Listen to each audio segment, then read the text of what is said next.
Happy Sunday, socialites. Welcome to the 42 Social Club. I am your host, Jedi ASU. Today, my guest is the fantabulous Brad Denny, and we're going to talk about the latest Pac 12 news and a few more things. So, again, pour yourself a drink, sit back, relax, and let's get social. Welcome back to the show, good sir.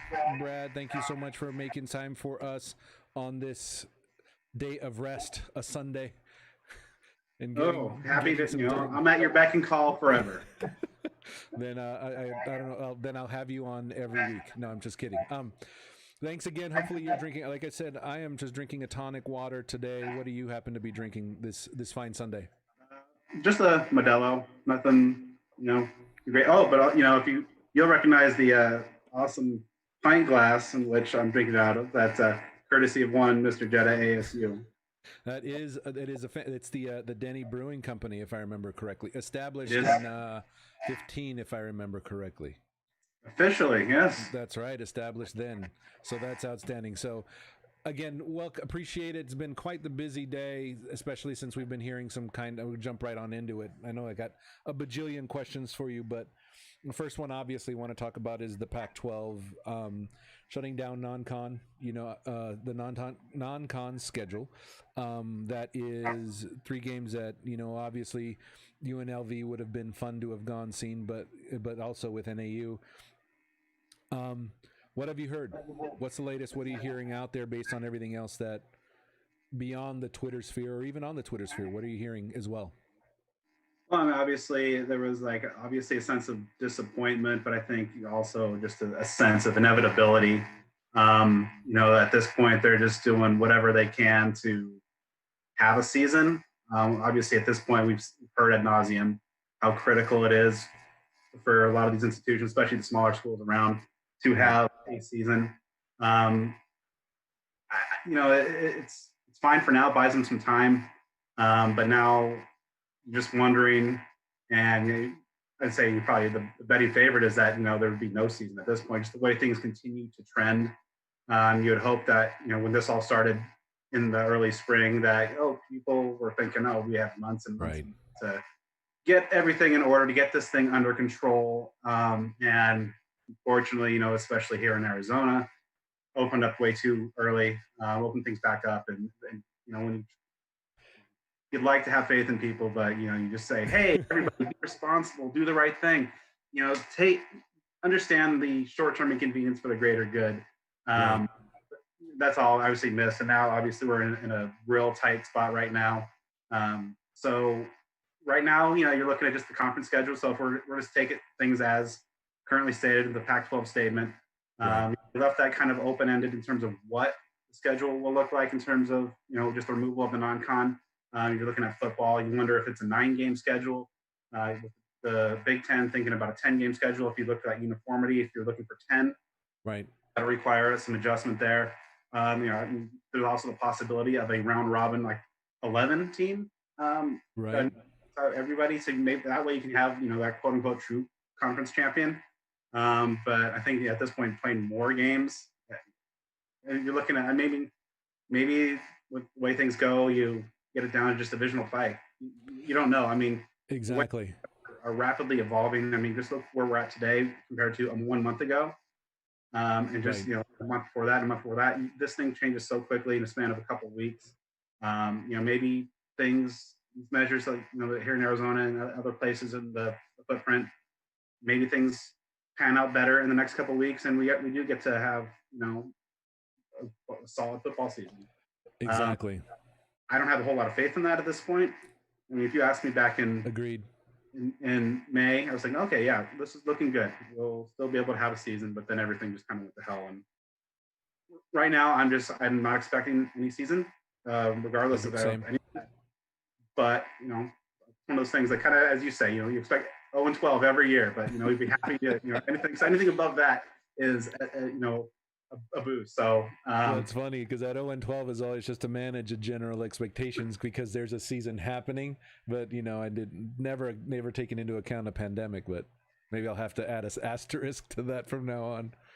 yeah, those. I mean, so at this point, it's just wondering. Pac-12 of course said that they'll have a schedule by at the latest the 31st of this month. So I think Right. there's challenges to what kind of how the schedule is going to look. I mean, so some people assume that maybe okay, we're just going to chop off those 3 games and then play the rest as is. Then you have some things you have to kind of sort out because teams like USC, of course, don't have like this clean and easy 3 non-con and then go into their schedule. I believe they have Right. to open up conference play. Set to open up conference play like against Stanford in week 2, and then of course just having an odd number.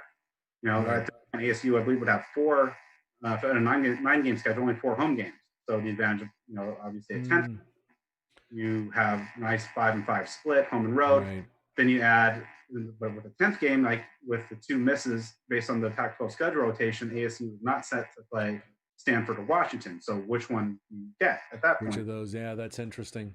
Yeah. Or in that case, do you maybe just keep the rotation intact, push it a year, and so just have the schedule makers do kind of maybe like a random redraw of just let the chips fall where they may. Okay. So I mean, there's a lot of scenarios on the table, and of course the 11 game round robin. Everybody plays everybody, but then of course you run into the odd number of home and away, competitive advantage, and also just the complication of another game. Yeah. And into a schedule and so many it's crazy how many. You know what it was? Remember, I don't know if you remember when a realignment happened, they were talking about the zipper alignment. Do you remember that? Zipper, no.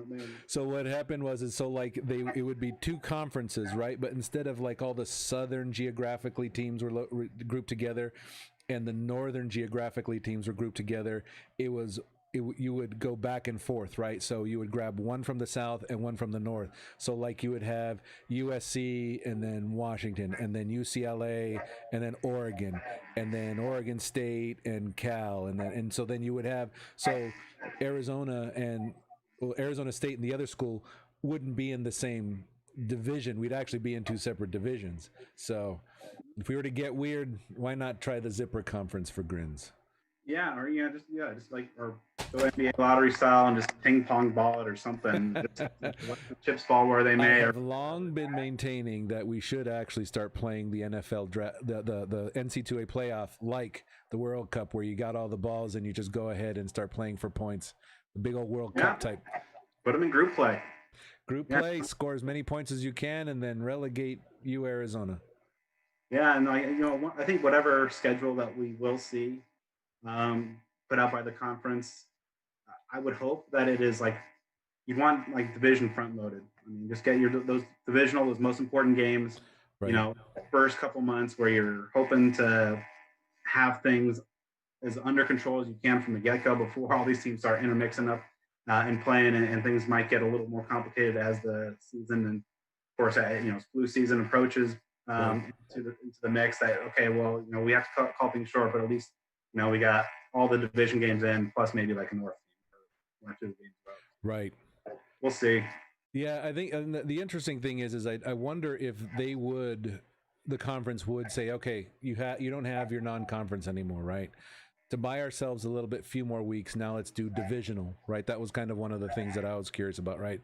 Do divisional, so that gives you a few more weeks to see how it goes, and then this way you don't absolutely you can still hold out hope, right, for an actual series of games, but then at what point in time do you actually just call the ball and it's like, yeah, we're not doing anything again? Because I think like Rob Huang in the previous segment, he was saying there's so much money tied up that they're not even talking about divisional play. It's like, okay, if we can't have a regular season, then we're pushing it to spring, which I have all kinds of thoughts about that. I mean, I think we've talked about that as well, and I keep asking the same question: does that give players enough time to rest if they're playing a season in the spring? Yeah, and let alone I know a lot of folks brought this point up. I think Matt Berry was one of those. Like, if you push it to spring, I mean, you're a guy that feels comfortable about being like a first day or 2 pick in the NFL draft. Are you draft? All indications is going to still stay where it historically has been in late April. I mean, are you wanting to play games in February and March? Jeopardizing your draft stock? Right. I mean, certainly not. I mean, if you're like a Jack Jones or Chase Lucas or even a Shari Crosswell, maybe with an eye at the NFL, and would you want to play in a spring season? I honestly, if I was in their position, no. There's so Of much course at risk. not. And so yeah, I mean, there's like no, there's no clean and easy solution. Every possible permutation of a solution, a contingency plan has its own set of pitfalls and Right. also a new series of things you got to overcome. It's just so messy, and I just think that all those things combined with the trajectory of cases everywhere. I mean, it's just It's yeah, so many unknowns, right? And I think it's almost like you said, it's that's the one thing that's been immovable right now is the NFL, right? They're still it still looks like they're going to have the season. They're going to go forward with that, right? That's going to happen. I think the NFL. When does NBA play start? By the way, I know that they keep ramping up, but I don't know when the first games are. I think a couple weeks. Supposed to be like kind of the end of So the. it is a couple weeks. Okay. They're already in the bubble, and there was some. I think there was like 3 teams, including I think maybe the Suns that like kind of suddenly canceled practice today. So I mean, Saw I had that. to follow up. So I don't know. I mean, and then you see it with baseball. There's repeated tests. I mean, this is something that we're going to have to live with and manage and kind of deal with. But at the same point, you got to pick and choose. What's worth the risk at this point. Right, exactly. Because again, it's not just the person that's going to catch it; it's who you can spread to. And then now the nastiness of the lingering effects. Having Yes. been that's always been interesting. One of the lingering effects I read about, which kind of was pretty frightening, right, was diabetes is a lingering effect. It's like they were saying, yeah, that's a comorbidity, right, and that actually can accelerate it. But that was one of the things that they're actually finding in people that recover from the disease is that you now have diabetes, and it's like, how the hell does that happen?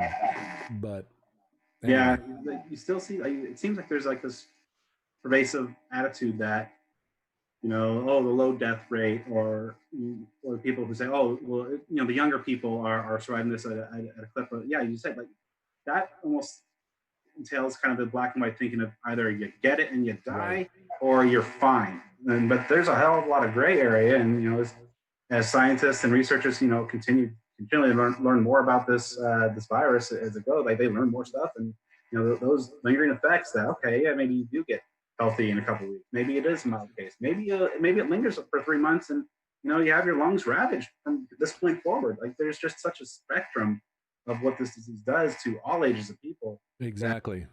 It's scary. Who was an ASU player that just recovered? And I'm drawing a blank, but I read the article. From COVID? Yeah, Oh, was that Ryan Newsom? was it him that recovered from it? Because Yeah, he graduated, right? But he came ill right before all the NFL Combine stuff, correct? yeah. I think Doug Howell had a good article on I wasn't sure if I'd be curious to see how if he's like, is there anything lingering, or does he have the ability to not breathe or whatever else it is that some people have? It sounds like he's recovered, but it still was dramatic. there's such a huge range of underlying effects of from the asymptomatic to dead, and just like everything Exactly. in terms of just how long like you kick it and you're good, or you see those people that 4 months in the Right. hospital and still battling this thing. And you're still battling it. Exactly. And so now I know that. So Hode was on the Sun Devil Summit on Friday night, and he shared that the team was supposed to, ASU football was supposed to have a full team meeting on Saturday, right? So with that, my assumption is that all the players are in town, or did they cancel? Did they give them enough time to cancel in order to stay home for that? That I Last don't I know heard, what you've like heard. the final wave was supposed to get in here, so everybody was supposed to be uh, in Tempe, and it's kind of one of those things where at this point it's probably best and safest for the student athletes to be in one centralized controlled location rather than having them all across the country in various situations where level of attention to safety might not be as what it is and as strict as it is on campus under the supervision of So, the so you're thinking it's almost like the NBA bubble, right? Is again containing them on practice. I mean, sorry, on campus or in student housing or whatever it is, and then coming to the stadium in the particular way that they're allowed to, and in those numbers spaced out, and everything else is better. yeah, I think that way it's more of a controlled environment. Obviously, still the college kids, and hopefully that you see a lot of the players sending tweets about hey, pleading with fans, hey, wear masks. I want to have a season. And, Right. I mean, they're certainly cognizant of the risks. I did talk to Nolan Matthews a few weeks ago by asking, what's your level of concern? And, he says a lot of players are just looking at it like, another potential injury risk. I could go out there and Interesting. go break a leg or tear a knee. I could go get coronavirus or something of that nature. So, I mean, but in terms of having them all in Tempe, I think at this point, it's probably better from the coaching staff and player safety because everybody is in one place. They're all going through the exact same procedures and the protocols. And I know the training staff there and Coach Joe Connolly and all that, everything that they're doing from player safety standpoint is pretty strict. And no one even was talking about how strange it was just because you're with your teammates, but at the same point, you're kind of not. Everybody's kind of spaced out, but it's certainly something that they got to get used to. But one of those things where there's a sacrifice for kind of the greater good and the goal of trying to play this season. And all of them have reinforced, the ones I talked to that, they have full trust in Herm Edwards and the staff that, they feel that, proceeding is an acceptable risk, then they're going to do it. And they feel that, if Herm says, hey, I'm not willing to put my guys through that, they trust him there as well. Interesting. And again, is the whole staff there on campus during these, or can they not be part of these trainings because it's not the official time in which they can be around the team? Yeah, right? I mean, I think this is still the voluntary workout phase. So, as you know, the NCAA has certain very strict regulations in terms of during which phases of off season coaches cannot participate, and if they can, to what extent. Right. Like Rob Likens used to tell me all the time, like how like ridiculous it'd be, like, oh, I can spend these couple hours during these few weeks of the year working out with players, but we can't use a football. We can only run around without a ball. Just such granulated stuff. But now, of course, you're in this day and age, and so the NCAA and Pac-12 and every like governing body in school officials. Right, exactly. They're always navigate looking. They're always ever-changing situation. And so, with that, it was interesting because we were having again back on the social club. We were having this discussion before, and I had thoughts on it, but it's ASU is only returning 12 starters. Is that right? That sound about right? But yeah, I mean, like, yeah, you're losing a lot, on the offensive side and some on the defense side. I've said the number eludes me at this point. So and I think it's the lowest in the conference. I think and again, and there was another interview that I saw with Herm that he said that there's only 7 seniors coming back. That's one of the things with team. Yeah, this is still, even after the first couple of years of all the freshmen, this is still a pretty young team. So yeah, I mean, there's going to be some key seniors in some spots, but at the same point, there's still a lot of youth that you're seeing from those first 2 years. Right. Played so many freshmen. And that's the interesting thing too. So then that kind of leads into my question, right? Is like a lot of people were preseason, hope springs eternal. Everyone's having a lot of, ASU's going to be amazing and so on and so forth. But given the number of seniors we have and the number of returners we have, this team is still very young, and there are still a ton of mistakes to be made. So if the season is lost, right, they do call the ball and it's not going to happen. Is it, from a scale from 1 to 10, how upset are you really? Right? Not necessarily because we're without football, but is it still something that is from how upset are you? Like from someone with the program perspective, like, if you're like Herm Edwards, how if you lose a season, or both. Okay, well, I think as a fan, but then also as from someone who's behind this. Yeah, I think I think in any situation where, like, if you lose a season, I think my mind jumps to all right, that's a season lost of Jaden Daniels guiding the Sun Devils. So instead of he almost stepped on campus. He looked like he had the appeal and the look, and once you saw him in action play the season, you really kind of got to reinforce that this could be a 3 and done type of player. The NFL rules doesn't state that you have to play X amount of years of college football, just that you have to be X amount of years removed from your high school graduation. We had that conversation. You actually schooled me about that because that was our punter did that. He was removed from high school long enough. Yeah, he was, as redshirt sophomore, so he just had the 2 years and plus the redshirt year, so he's 3 years removed. So he was able to go in, and so one of those things where you get this generational talent quarterback, and through circumstances, you only have him leading your team for 2 years instead of 3, and maybe you look at that and extend that around a little bit to basketball. If the basketball season gets impacted or scrapped, you have generational talent in Josh Christopher, who is technically very much quite potentially another one and done.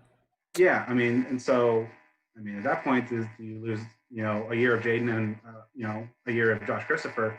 Worst case scenario, these seasons keep getting canceled. But as you mentioned, overall the Sun football team is pretty young. This is a team that I've said on Secret Levels a lot that I think 2021 is kind of the referendum year where you're thinking, all right, this is the year where Herm's staff have all their recruits, their upperclassmen, or at least have a ton of experience. That should be a team that makes a strong charge for Rose Bowl. This year was one kind of those years that I haven't gone down thinking kind of win loss, especially now with we don't have any schedule. Yeah. But you'll have to though. South. Yeah, just a theoretical win loss. 0-12. Yeah. So this could be a year that obviously a lot of the younger guys, especially with the crop of incoming freshman wide receivers, you'd love to see what they can do, get some reps under their belt, build that rapport. Jaden 420. Right. You want to see the young backs do well. A lot of your young linemen. You want to see your guys a full year in this new defense under Marv and AP. Right, and whole new coordinators around that as well. Yeah, there's a lot of new parts, but also still a lot of youth and refinement that you're looking to build into that 2021. Where first couple of years, obviously new coaching staff, very new approach. They've done some things. The win loss has been a lot of people say, it's not too dissimilar to what Todd Graham was doing, right? 7-5, but at the same point, it's not all 7-5s correct. They have a different feel to them. You feel that like there's maybe a treading water 7-5 in 2017, whereas especially this past 2019 7-5, things are feeling good, right? Pointing up in a different way, and so if you lose a whole season of that development, maybe what the staff was able to do, parlaying a strong end of last year into specific recruiting success. Maybe if you have a better year here, that can show some more right potential of the program to the 2021s, 2022 going ahead to get a better recruiting crop there going. So there's so many different moving parts and things that are so interwoven that you start pulling these major threads of just non-con's gone, and maybe we're going to 3 more games are done. So you're losing and take the whole thing away, then it's going to be real tough. And right. You wonder what's going to be in its place. Maybe if there, worst case scenario, there is no football. Is there collegiate 7-on-7? Are these guys just not going to do anything? That would be crazy. A 7-on-7. Yeah. What's going to fill that void? Because these guys are not just going to kind of sit around. And so that work and the grind and the development won't stop. That maybe it just takes a different form rather than just the college football we know, love, and come to depend on. Right, exactly. And you mentioned the division. We talked about this, the divisional schedule. If we had to go to that, I think I would much prefer that over a spring ball type season. And even then, I don't know how many games they would try to fit into a spring season. I don't know. Is a spring season more just about money, or is it about trying to get everyone in? I don't. Anyway, the answer to is it about money is always going to be yes. It's always about the money. That's true. But then again, who posted that? I can't. I wish I remembered it. But someone had a post out there between the Power 5 schools. It was like $2.9 billion worth of revenue that stands to be lost just in football alone. I don't even know if that counts like basketball money, which is even more of those are the top two. Those are the top two that are funding everything. And even now, which Power 5 schools are going to actually be able to survive, right? Based off a whole year, which is even scarier. Yeah, I mean, just the financial impact is going to be so far-reaching in years and years to recover from it. I mean, just look at kind of how when the Big Ten made their decision. Look at almost immediately everybody's looking at like all the MAC schools. I mean, they're so interwoven in terms of non-conference scheduling, the financial impact for a Toledo or whatever, some random MAC school. They're losing maybe $1.5 million on in terms of a buy game from one of the Big Ten teams.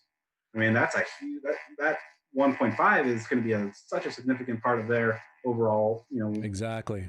and some of these Power Fives, but obviously the impact's going to be felt at Power Fives around. You see a lot of Power Five schools cutting sports.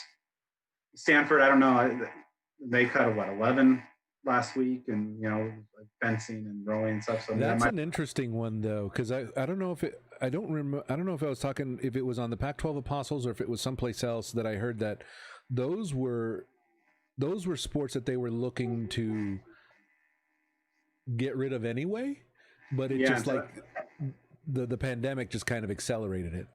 Yeah, and so that's what I think you might start seeing is like, because those were sports because they had some ungodly number of varsity sports at Stanford. So I think it was kind of some fat trimming that was coming, and all of a sudden, hey, we can yeah, like fencing. Like, I mean, I'm not exactly sure how many schools have a fencing, much less within the conference itself, but clearly you're traveling cross country to compete in that, right?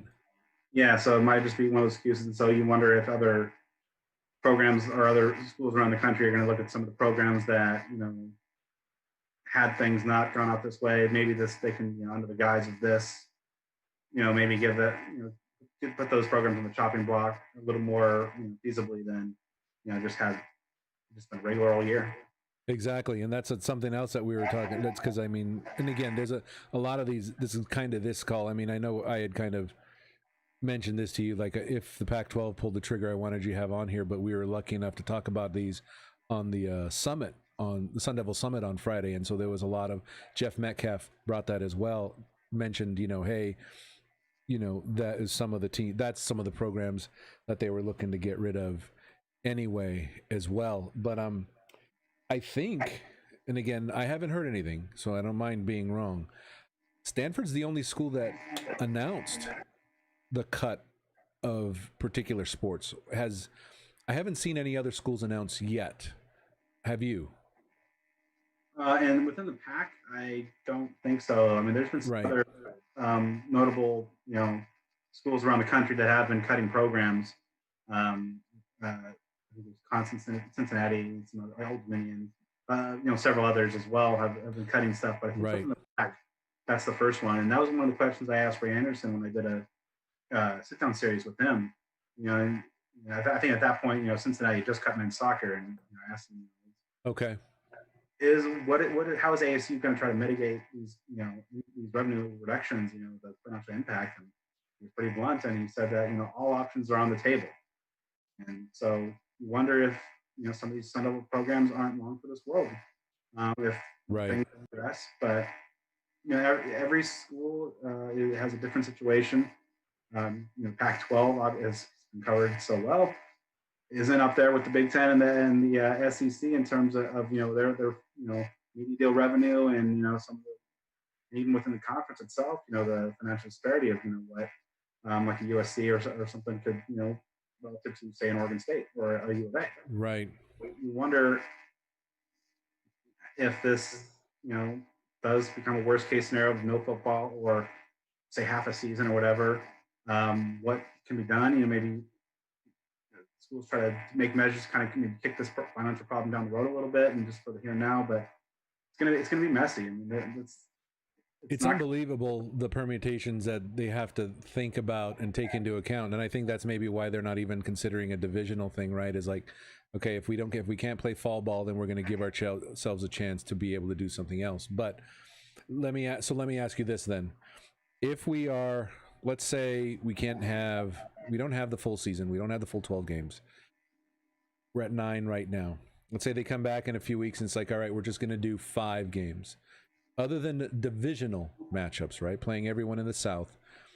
Who are the 5 teams in the conference? So there would be which 5 conference teams would you like to play in a 5-game series? Other than Arizona, Okay. there's 4 other teams, I guess, unless you don't want to play them this year. So I'm schedule maker here. I'm making ASU schedule, You are and making ASU's schedule, and it's like, fifth game, okay, of course, you're not going to have 12, you're not going to have 9, you're going to have 5, and one of them has to be Arizona. Who are the other 4, and where? Oh, so that's interesting. So all right, so 5 games, one's spoken for already in U of A. So, and that one was set. Well, that one will be in Tucson. It's down there. Okay. We'll keep it. We'll keep the where they were supposed to. And so everyone else in the chat, if you want to go ahead and put in your 4 teams with the other school, then go ahead. But okay, so you're casting me free from having to make them all divisional or all South, right? it's conference teams. Doesn't matter. Okay. All right. So USC, because I think that's the marquee matchup. USC ASU. I think that's the one that people were looking most forward to this year. I put that week 4. So kind of build up to that. I think I'll put Utah, kick things off. First game of the year because ASU and Utah, fierce rivalry. That's been going on. The unholy war, as they've dubbed it on Twitter. Yeah, I mean, although mine made it to the second round, my suggestion. What was yours again? I went for the low hanging fruit and cheap, historical reference, whack to pack smack. How that did not make it past the second round is, a shame. Well, it won the Twitter battle in the second round, but apparently there's a Google form or whatever. All right, Uncouth. So off against Utah at home. And I have USC 4. I don't play Oregon. I guess, okay, hold on. In this scenario, are we talking about every team is playing 5, and then there's somehow going to be You have 5 teams to pick. Your last game is at U of A, so you have 4 teams in the entire conference to pick from. Is there a conference title game beyond that? No, because I just wanted to play 5 games. Oh, okay. In that case, I do put in Oregon. So I was going to. I'll put them second. On the because that's you want to go against the best right there. Okay. Then I would probably say go with Washington State. You would play Wazoo. Yeah, I think that's interesting. It's probably a win. Probably at this point in year 1 of their rebuild, I think it's probably going to win for the Sun Devils. Keep it at Martin Stadium as it was supposed to be. But I love Nick Rolovich. He's a great coach. I think he's going to build the Cougs into pretty. Rolo's going to be good. I'm excited for him. Yeah, so I'll go that. So open with Utah, then Oregon, Wazoo, USC, U of A. I like it. So you should be ASU. I think should be pretty solid favorites, and 1, 3, and 5. And then have some marquee showdown games in 2 and 4. And I like it, right? Because interesting, none of the Bay Area schools, so neither Cal nor Stanford. Not necessarily. Not so much Stanford, but I think Cal's going to be actually rather entertaining this year. Yeah, I don't like. They're getting a lot of love. Like, I think they're going to be solid. I don't know. I mean, best case like second in the North. We'll see. I mean. They're returning 19 starters. I mean, yeah. I mean, or we build a schedule that is just like, okay, Oregon State, Stanford, UCLA. Play everyone that's hamstrung. Yeah, Colorado. Boom, 5-0. Done. That's all. We won every single one. No, but I like interesting. So it was. I like that lineup. I think Wazoo would be more entertaining than UW, and as stunning as playing at Husky Stadium is, right? Yeah. I think Wazoo's would be a heck of a lot more fun. Yeah, right, I think you're looking there. I mean, you're probably things break as they should. 3-2, 4-1. You had 2. You're playing the 2 presumptive favorites in each division. You got a chance to knock those off and right. Plus, you got some you got a couple 2 rivalry games, and then. Cool game, I think we've talked about. Wazoo just seems to be kind of that cool team. Even They with are Mike, the cool team, right? They're very cool. They're just that one guy that's just and they seem always to be pretty chill. cool. So yeah. We like to party. That was the other thing. So in the chat, we also got one. So Will Jasper actually had SC Utah, Washington, Oregon, and then Arizona. So we refer to them as properly as we possibly can. Then then there's Utah, USC, Utah, Stanford, Wazoo, right? So that's actually, I think I like this lineup here. I think if there was anything that I would swap out, I would probably go similar with Will. I would actually want to play Washington just because, again, we'll see how they are. I mean, Wazoo's a net new, completely different, what is the word? Structure, right? It's not air raid anymore. It's a complete different philosophy. Run and right? shoot, baby. Yeah. So that's what makes it a little bit different, but that's why I would like to test Washington, how they're doing. It's like what's the new coach's name?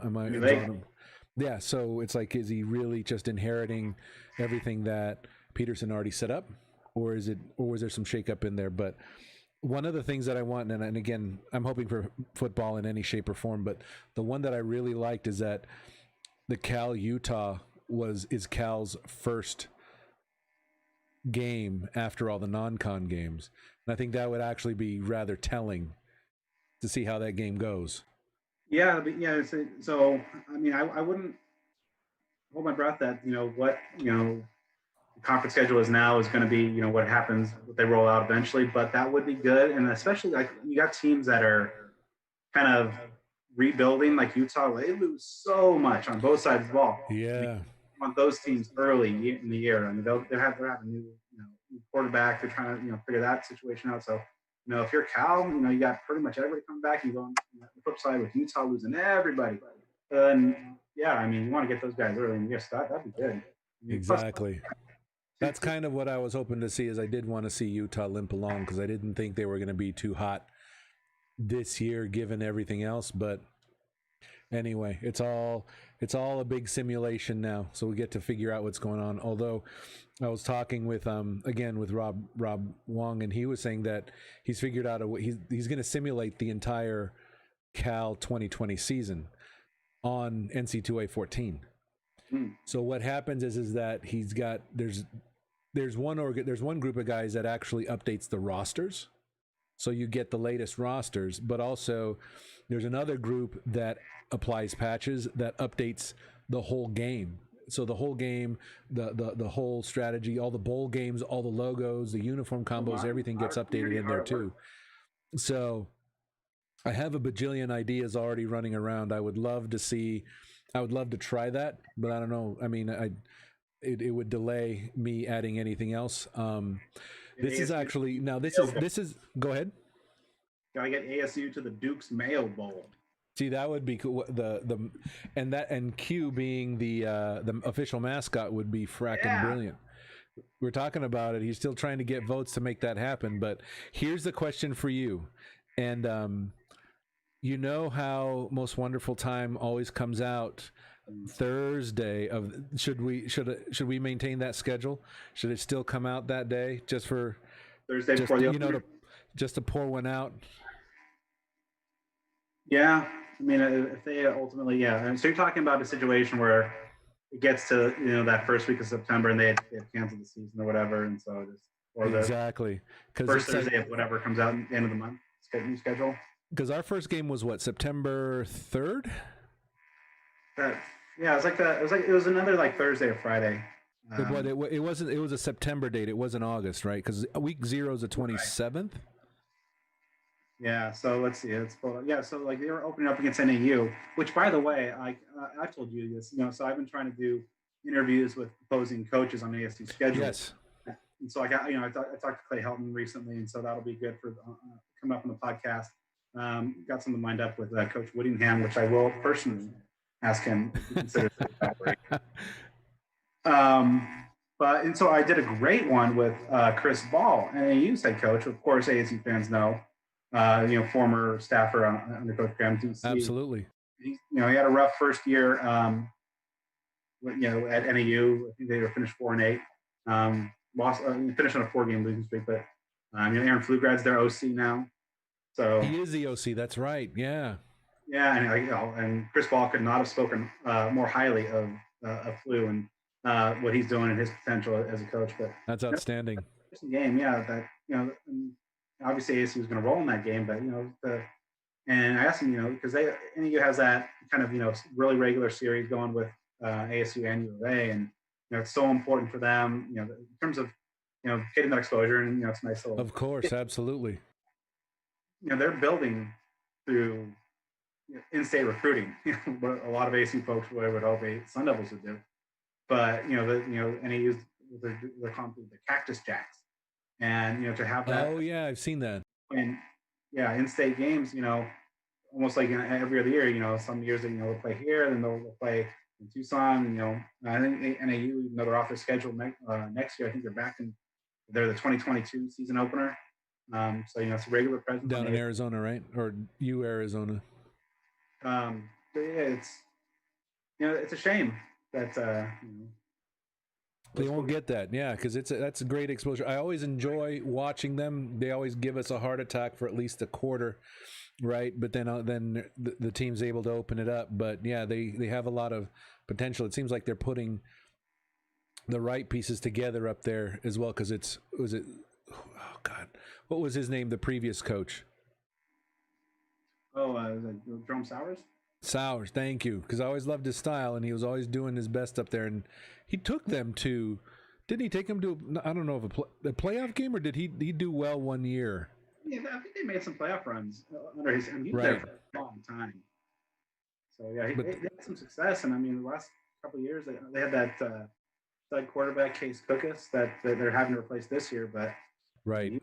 Ridiculous numbers, and they had a lot of. They lose him, but they have a ton of. I think they had like 4 receivers coming back, returning at over 800 yards last year. So, that's the makings of a Flu, putting together a pretty good offense. Exactly. That's interesting too, the way you put it. It's kind of like it's almost like that New Mexico State game from a couple years ago where they came in and they were just absolutely loaded, and ASU was able to pull out the win, but it was a harbinger of what we were going to face against it. That 6'6" wide receiver was brilliant, man. He had an amazing game. Yeah, but again, it was always back to it's like some crazy tall receiver just smoked the hell out of us every game. Yeah, and that was week 2, 2017. It's that Kobe Williams' second start. Wesley Stack, Kobe Williams. Technically, so proficient, but like when you're 5'9", 5'8", 5'9".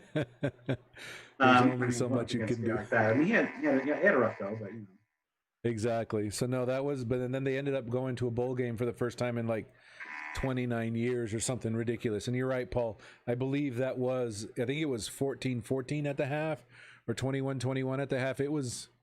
Yeah, it was too close for comfort there. Well, Jasper saying that a great defensive with Cal versus Utah. I think that would have been good. I think Cal would have shut them down because, like I said, I think like you said, Brad. I think a lot of people from Utah are gone, right, from both sides of the ball. Yeah, and also Cal's. They've lost some pieces on defense too. Weaver is gone, Jalen Hawkins is gone, and Ash Davis. Both schools have shown that they can reload their defense. Right. After year. Utah, the names changed, but there's still a bunch of just mean people that hit hard year after year. And this might be a year where just because of the sheer quantity of guys that they lose, maybe they take a little step back. But Death Taxes and Utah having a pretty stout defense. They're kind of probably, I'd imagine, one of those teams where like, yeah, it's okay if we miss the season because then we can kind of like get everyone rested and reload and everything else and just work out for a whole year, and then next year it'll be better. So who knows? Yeah, and it's interesting. You wonder how much that approach is going to factor into recruiting. You see a lot of guys at ASU is looking to bring in that might be more developmental types. Big bodies, big frames. That unlike the previous couple classes where there's a lot of plug and play, a lot of guys playing time. We've had a couple years of that. The foundation and the shelves are restocked. So many questions. so many questions that we were hoping to actually get ironed out in some form or another, but now they're just Yeah. So now this is a question, right? So now with the preseason postponed or canceled, or not preseason, but non-conference game canceled, are they still doing Is there any? Are they still doing voluntary workouts? And is there any word as to when they're going to start practice, if at all? They've been doing the voluntary practice or voluntary workouts for a couple weeks now. And yeah, just like Volunteer workouts, right? I think they've got everybody back in the fold. But obviously, with the non-con conference schedule gone, it's just kind of wait and see. Maybe the Pac-12 will have some greater clarity, but they gave themselves the rest of this month to kind of figure stuff out.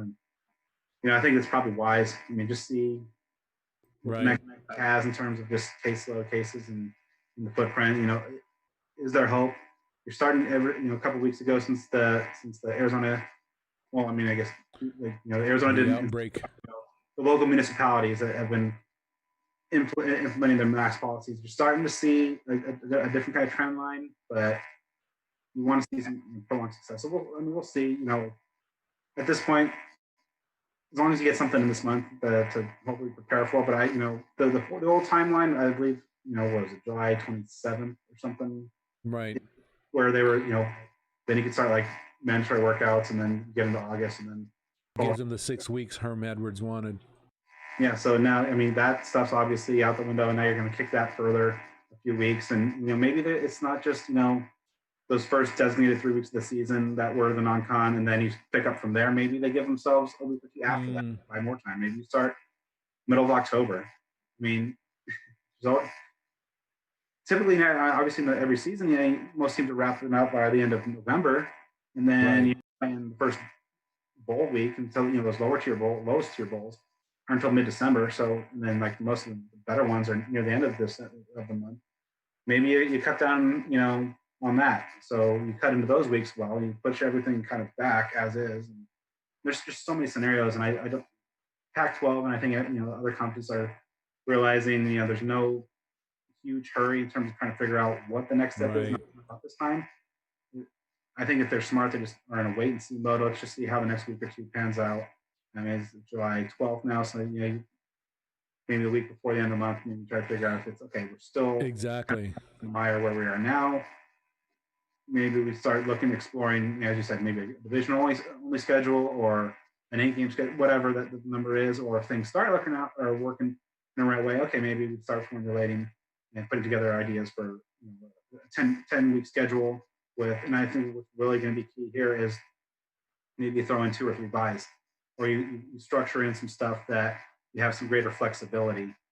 Okay. In terms of okay, maybe Cal gets hammered, something happens at Cal, so all of a sudden you're left with a hole in the schedule. So okay, but now we can because of contingency scheduling, maybe we have the ability to push out. Your team waits a week, but then you get another opponent coming in.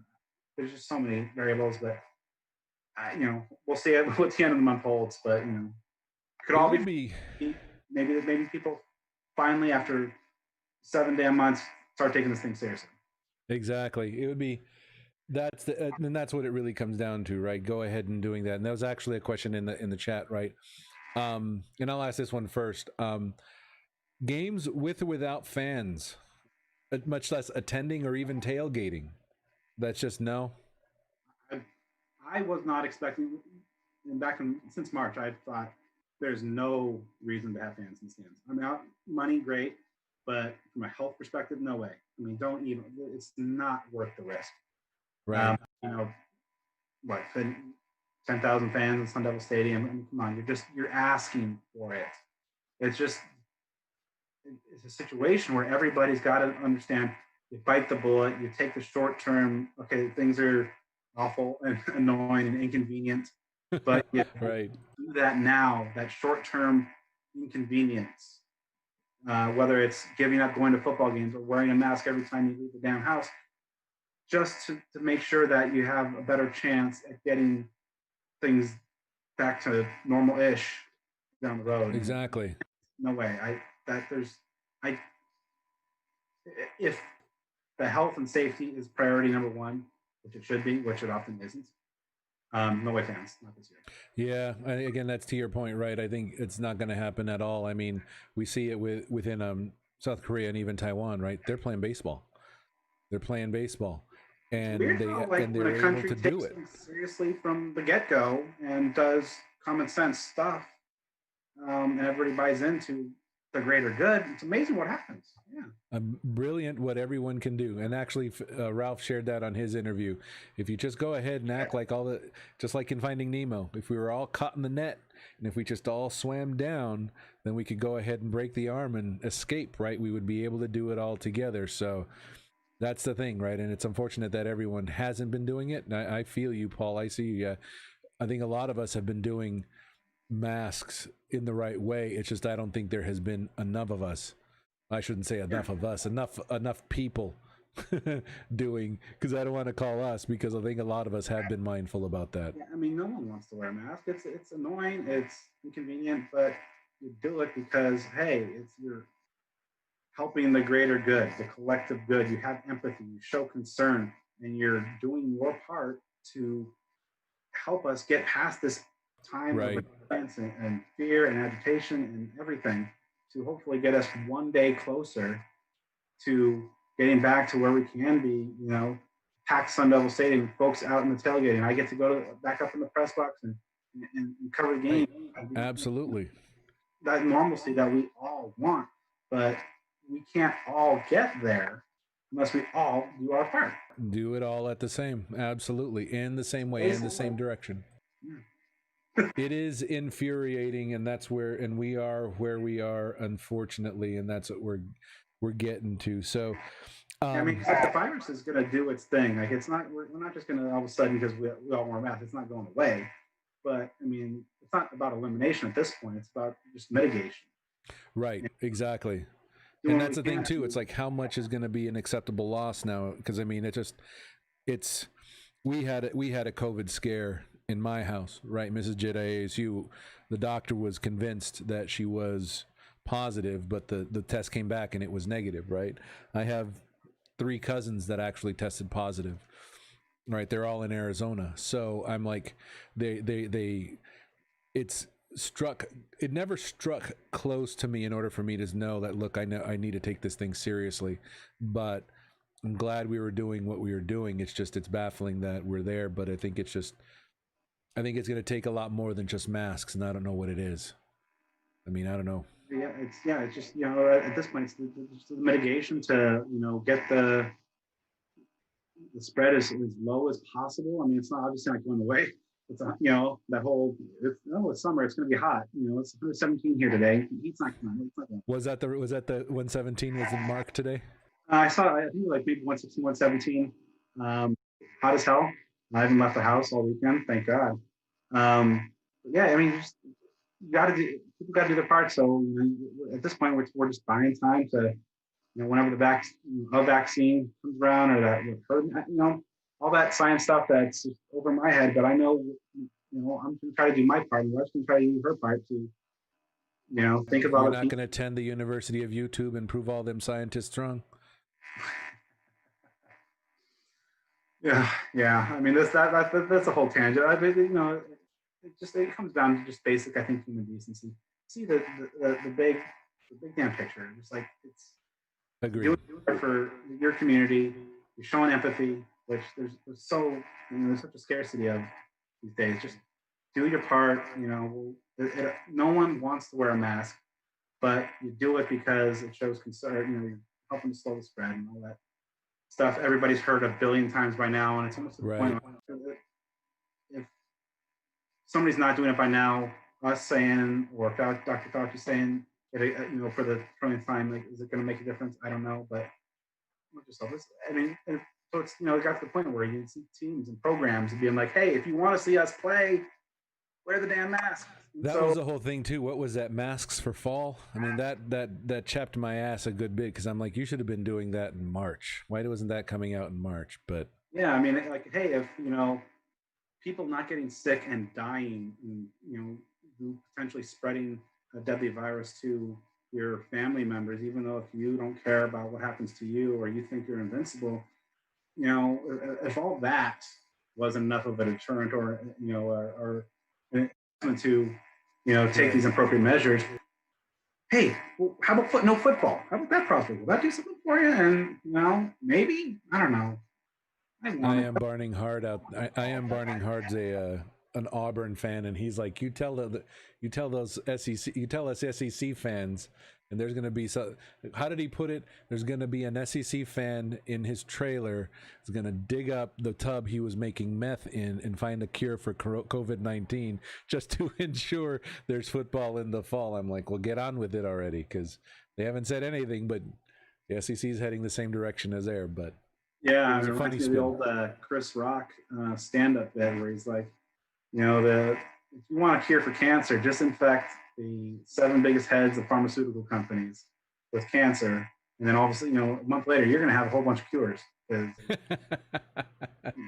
That is it. Until Love you it. get the right people, I guess, or enough people, with that common goal, with that Exactly. The unified front. to turn everybody to that way.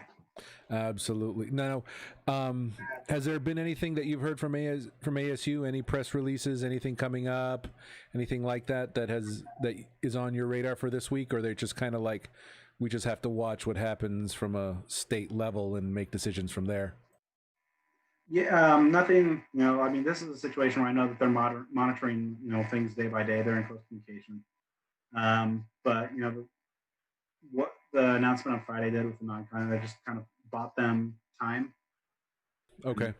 And that's a commodity now. That's the most valuable currency that they're working with, and so we'll see what happens. I mean, they're no rush. I mean, scheduling is pushed for another 20 days or so, 19, 20 days. Is their self-imposed deadline. Right. See, I mean, this at least from a football perspective, I think this is where you're seeing a renewed push for just like a unified governing body.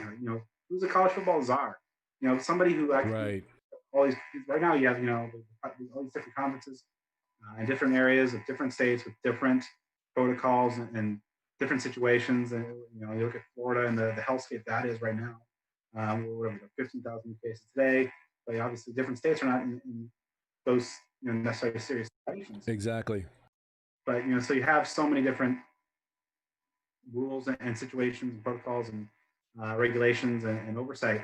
Everybody kind of speaking their own voice. So I think you'll just take it day by day. I mean, it's what anybody, all of us can do. But in terms of like next major steps, I mean, I'm sure this week you might see. I think the ACC, SEC, Big 12 haven't made anything official. Right. They haven't said anything. Okay. You might see them follow suit, or maybe some partnerships in terms of scheduling. Obviously, like the ACC and Notre Dame. Yeah, that'll be interesting to hear too. So they're trying to factor in okay, maybe we can fit Notre Dame in as a facto conference member, and so I don't know. Yeah, I think you're going to see in terms of here locally. I think you're just going to see not a whole lot in terms of ASU or any university is not going to be the one that kind of steers the ship here. It's going to come right back levels. If they continues to be a terrible hotspot, then not so great. The next couple of weeks, right. Use better, and then things fall in line better on a conference level. They're going to take their cues from on high, from the obviously from the state level in terms of health protocols and such, but from an athletic standpoint, it's going to come from. Right, agreed. And so there was one thing that you were talking about, right? Is like from we don't know and we have to take it, but this is interesting. This is actually a great question out of the chat. Despite the latest news about him, which lasts longer, the Corona issue or Larry Scott? Well, that's a weird question to ask now that he has. I know. Now that he has a Rona, it's kind of like, man. Well, I tweeted this at Ralph. There's a thread on Reddit CFB, and an A&M fan posted in the Reddit saying, heal him so we can fire him. So yeah, obviously you don't want any much as somebody might be bad at their job. which I think a lot of fans. Exactly. How bad were we all going to feel if he passes from the Rona, though? Oh my Yeah, gosh! I mean that's not the. I mean, you want him gone, but you don't necessarily want him gone like Like we that. didn't want you to go away that way. I mean, I don't know. Like, I mean, yeah, that was just. What was that? That came out on Friday too, just like or It Thursday. was like it was after the it was after much. I think at about the same time that it was the conference announced it. I mean, it was just the news dump of all news dump days. It was just like, holy hell. We were actually talking about that on the summit as well. Someone brought it up. Was maybe he decided to drop it because remember how all the Pac-12 CEOs were like, we're going to buy him out. There was whispers about buying him out. So now he's like, well, let me go ahead and throw this in there. Maybe they won't get rid of me now. You can't fire a sick person. Yeah, exactly. So, yeah, I just, who knows? Yeah, I mean, his job performance or the trajectory of this conference, and obviously under and deserved scrutiny, and obviously you're starting to see the conference leadership in terms of the athletic directors, but also the CEO group, and obviously that's comprised of the school presidents and such. So in recent years, they've been giving a little bit more power. There's been more an effort to conference level for more transparency. Right. In my conversations like Ray Anderson, that's something that they're having a great deal. They're having a greater voice.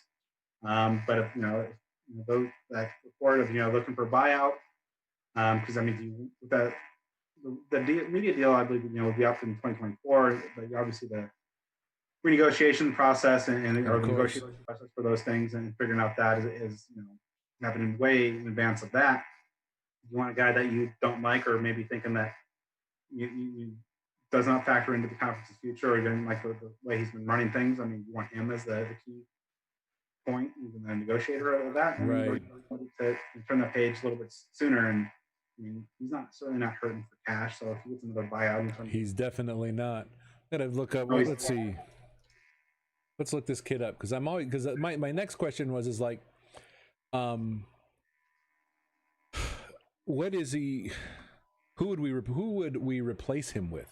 Right? Would it be someone from the conference, or would it be someone outside of the conference that we would bring in to see? Okay, so I don't know. Harvard University, Harvard All-American, Women's Tennis Association. So he was overseeing the Women's Tennis Association before he joined. Yeah, I mean, so that's a interesting question. What way do you want to take this conference? I mean, because knowing that the guy who takes over next, making the assumption, okay, that they do buy out Larry and you go in a different direction. You got a lot of ground to make up. Yes, absolutely. Not just in terms of like media deal revenue. Obviously, that is priority number one. Getting a greater share of that pie and fixing the travesty that is the Pac-12 network situation. Maybe the next guy move him out of Silicon Valley or San Francisco and all. Get him way out of. I mean, I'd love to keep him here, but just from a pricing perspective, you can't. Yeah, and the costs are kind of out of control. Even though at the network, I believe they had a second round of cuts and pay cuts. Larry took, I think, 12% or something. So not big enough, because again, if he had taken a bigger one, he could have saved all those jobs, I think is what I read. Yeah. So I mean, what's next? I mean, the next guy's plate he's going to be pretty full, and with a great sense of urgency. Making that assumption, okay, that you bring him on maybe 3 years in advance of the next media deal. So he's got to exactly figure out the revenue stream. You got to fix distribution. Like, you could have a good product, and Pac-12 football is a pretty good product, and 18 million homes, I believe, is the footprint in terms of yeah, it's something abysmal. I mean, yeah, so there's so many things you got to hit the ground running. So maybe it's somebody with like a media background rather than a sporting background, like how with Ray Anderson. He didn't necessarily have he's coming from the NFL, so he comes from right, but he knew background as well. He had all the contacts. Yeah, so who I wouldn't mind is the AD out of Bama, Greg Byrne. I wouldn't mind him being it. ASU grad, yeah. He's an ASU grad. That was the U Arizona AD for a little while there. Yeah. before he went to I mean, Bama. obviously he's. So I would like to see that this guy would have the business savvy to, in short order or as the shortest order possible, Right. is ramped up to where you make the Pac-12 nationally relevant. And to do that, obviously, you need to, fill those coffers as much as you can. But Exactly. Not only being a salesman, but a fundraiser and negotiator and everything else, because it just doesn't feel like it doesn't. I think Larry Scott maybe knew what to do at the start, but he can't grow it. You need, like you said, to your point, you need someone that can grow it, or hire a bunch of people and surround yourself with people that can grow it. Because yeah, you see all those things about just maybe there's an attitude thing with Larry of just like I know what I'm doing. that I'm the guy. sounds familiar. Whereas I think good leaders surround themselves with good, smart people, and Absolutely, absolutely. and yeah, so I don't know. So perhaps it's somebody that comes from the professional ranks or from the maybe a TV or media side that has that savvy to get Pac-12. Because you have a great product, but if no one sees it, then it's not going to be nationally relevant. Advertisers aren't going to want to pay for your product if nobody cares about it. Absolutely. Right now, I mean, Pac-12 football is great for us out west. That's what we see. That's what we cover. That's what we love. But at the same point, what we see and feel is not representative of Exactly. the things at large. Absolutely. As long as whoever comes in doesn't do the 9 a.m. kickoffs, they got my vote. I mean, even that. I mean, you look at what was the Big Ten, Big Noon Saturday. I mean, they got that block all. I mean, that nice package with Fox. I mean, you got to be a little creative. I think maybe figure some stuff out to get your product as much in terms of in front of as many eyes as you can. Because I mean, there's that old thing of just a lot of ASU games are kicking off at 10:30 Eastern. And That's interesting. The 10:30 Eastern, that puts it, because I think the earliest game I've ever attended kicked off at 11, and that was against Wazoo. That's one that I remember. I don't know if we won or lost that one. It was but anyway. Yeah, and so maybe you look at better game times and more attractive windows on Saturdays, and maybe get a little more creative in terms of your non-traditional day scheduling. I'm not talking necessarily go full action and have Pac-12 days or something like that, but yeah, not playing Tuesday, and that was my other thing too. Why? I mean, do you think Thursday, Friday night games really give us more eyes than just being on purely Saturdays? well, I know like the argument against like Fridays, and I think what ASU's game against Oregon was was set for Friday this year. I mean, you have a lot of coaches that don't like that because that's just the high school football days, and they can't get out and pay attention there. So then you're having you have a game on Friday, then ASU can't have a bunch of in-state have any recruits exactly. Thursdays, I mean, then you're going against the NFL, which NFL is the ratings giant, the gold standard for American television. But I don't know, maybe try it. I mean, you try to expand that a little bit more beyond what you're already doing. ASU had 2 non-Saturday games this year. A couple of years ago, I think they had 4 or 5 non-Saturday games. Yeah, it was kind of great. It was a mix between Thursdays and Fridays. I remember that. Yeah, like the first 2, it was like opener was on Thursday, then a Friday, then they had like another conference road Friday. I think that year was on a Friday. Yeah, we didn't play a Saturday game until like October or something crazy. I remember that. Yeah. But just from a conference perspective, I mean, you got to do what you can. You're having a hard time, getting ESPN and Fox to $3 for going up against 5 p.m. kickoff against the marquee East Coast game. Right. I think you got to open yourself up to doing whatever you can to maybe you do start 8 a.m. kickoff. That's 11 Eastern. Maybe. I don't know. Just spitballing. I just wanted somebody who would be open to exploring every option, to listening to smart people who are subject matter experts, to fix a gaping problem and not just be like, okay, well, our in-house network, we own all of it. Great, no one can see it. no one honestly cares about cross country meets on TV. Exactly. I mean, I understand you love your Olympic sports, but and they do deserve the attention. But I mean, they're The not 0.0 generating. ratings that they bring in aren't helping. That's not generating any. And even then, if when you're watching a Pac-12 game, for those of you who do get the actual network, you actually there's a commercial break, and let's say there's 6 commercials. 4 of them are for the Pac-12 network themselves. There's like 2, maybe 1 that are actually outside advertisers, so it's actually kind of bogus. But I agree. Paul mentions in there Thursdays are tough, especially on the East Coast. I agree. I don't even remember when this whole let's play Thursday, Friday trend started. I don't even know how far back that goes. I'll probably have to look at some of the kickoff date and times on the ASU site to figure that out, because I don't remember any. I always remember it being on Saturdays. I don't remember being anything. I don't think it was until the mid 2000s that we started seeing Thursdays. That's about right. Yeah, I mean, maybe it's somebody like, all right, keep it on Saturdays, which would be great for over thousands of reasons. Everybody knows why Saturdays are great for college football, but what can you do within that framework to maximize the exposure of Absolutely. And that's the thing too. If they would just have someone like, if you had not necessarily ESPN Plus, but if you're streaming a bunch of games freely like ESPN does, right, then a lot of people will watch it a hell of a lot more than just, okay, I'm on Fubo or whatever the hell else the other one is that has it. Sling? I don't know. Anyway, but yeah, it's always good. Yeah, I appreciate you. You're looking at this. I'm sorry. No. You first. Go ahead.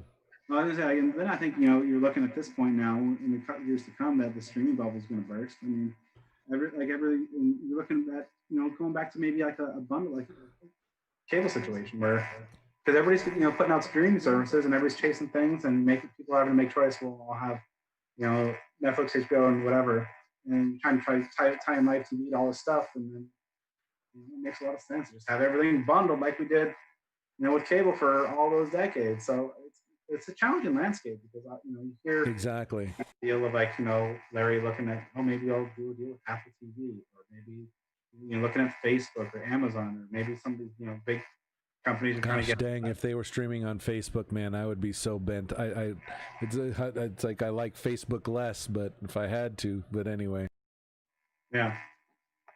That is, yeah. So it's always good to speculate, but it's always fun. But thank you for coming up. I know it's coming up on 9:00 on a school night, or for everyone else to work. But again, I appreciate you being on here. Thanks for offering, as always, your insights and everything else. I'm probably going to have you on again when we hear more.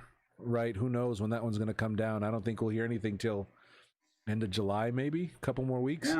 Yeah, it's going to be each day. I mean, maybe these days now seem to be every day seems to be one huge news bomb after another that shifts the landscape, and exactly, it's new chaos and new questions and challenges and whatever. So yeah, right now is, I think the only thing right now is that no news is good news. We just want stuff to trend down. That's the only thing we would like to start seeing anything, but I think you damn mask in some form or another. That's it. No, I think I agree with you, Will Jasper. I think YouTube would be a great option. I would love Hulu to pick. I would love anyone else to pick it up. I don't know if I would jump ship if Apple TV got it. As long as I can download it and watch it in a browser, I'll be happy. Or on an app on my device, whatever I can do, I would be okay with that. But we'll see. I think YouTube had a difficult time negotiating a sports package with Sinclair. I think you and I had a conversation about that. I think Sinclair has a bunch of Major League Baseball teams, and YouTube and Sinclair couldn't have an agreement, and so they signed off Sinclair, and they lost all those sport teams. So Sinclair has its own issues. I don't know, but thank you. No, I appreciate you joining me and joining everyone else. I think there was some really great feedback from everyone in there as well. Shout out to Paul, William, Bo. Thank you again for everyone in the chat for giving us a shout out here and making sure that you are keeping us entertained and involved in the conversation as well. Brad, you got anything to plug? I know I love seeing some of the sit down series you've done. You got anything coming up, or you want to plug right now? New one just dropped tonight. Talked for about an hour, but with ASU assistant basketball coach Rashawn Burno. Wonderful. It was really, really good. So if you care about Sun Devil hoops, that's in your podcast feeds right now. Okay. He really went in depth in terms of just like he was Bobby Hurley's first hire. They're both guys out of Jersey City. Rashawn played for Bobby's dad, legendary coach. Oh, right on. Back and Rashawn's got a real interesting story. I mean, he lost his parents at a young age, and so okay, basketball was kind of a sanctuary. Jersey City is a rough place, and so he kind of credits the Hurley family as kind of helping him get out of there. I mean, Bobby was kind of the model to follow. Like, a guy can come up from Jersey City and through basketball get out and escape. Right. And that success, and Sean went on to play at Paul, made a tournament run, but he was Bobby's first hire. Once he got to ASU, and he followed him from Buffalo, right? They were both together at Buffalo. Actually, no. He came. Rashawn actually had some success. I mean, he went to a Final Four he was on Florida staff, so he knows what it takes to make a run. Then I think after he left Florida for Nebraska, he was there for a couple weeks or something, like real short period of time before leaving to join Bobby's staff. And he's the ace recruiter of the Sun Devil program, and gets real in depth about how what it takes and strategy that he and Bobby are implementing to have that success. What it took to get outstanding, and all that stuff. Real good conversation. One of my favorites that I've done. It's a good solid hour of just good in-depth Sun Devil basketball. Excellent. No, love it. Anyone else beyond that? I know you're always looking for content. You got someone in the hopper you think, or you want to keep it a surprise? There's a couple good ones. Big one that I think would definitely pertain to a lot of the topics today.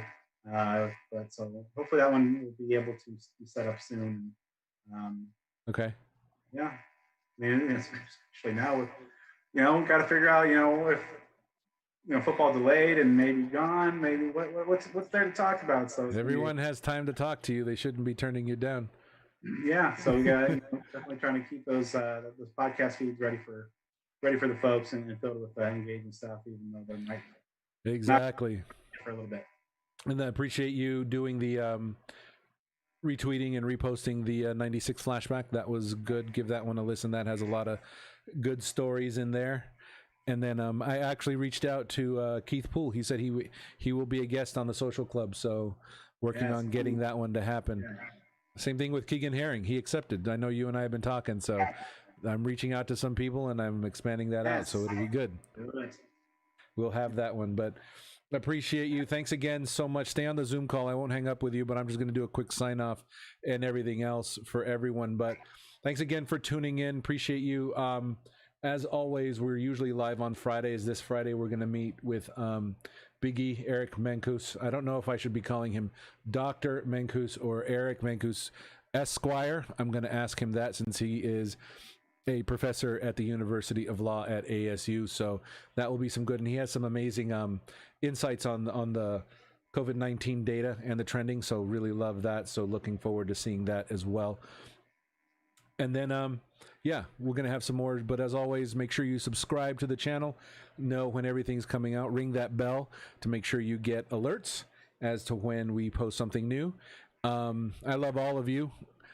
Make sure you love yourself and love those around you. And until next time.